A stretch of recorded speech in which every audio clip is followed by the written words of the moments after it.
I always thought it was a little weird how my girlfriend's roommate would hang around the apartment so much, even when I was over for our late-night wine sessions.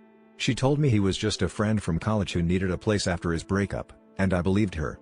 Sometimes he'd glare at me like I just walked in on a private conversation, but I figured it was just awkwardness. Living with your ex must be rough. That's how I justified it every time I caught him watching us, or when she'd rush out of the room to answer his texts. The night he moved out, she called me crying. She said things were finally going to be easier for us and asked me to come over.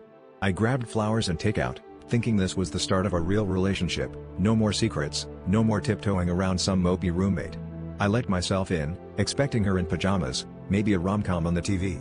Instead, I found her sitting at the kitchen table, a stack of paperwork in front of her, her hands shaking. She told me he wasn't her roommate. He was her husband.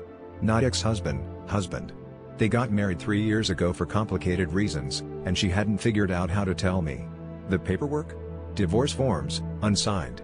She begged me to understand, swore she never loved him, that it was always me, but the words sounded hollow, bouncing off the walls of the empty apartment. I felt sick, like the floor was tilting under me, every memory of us suddenly mixed up with lies. Here's the twist, I realized I didn't feel angry at her, or at him. I felt relief.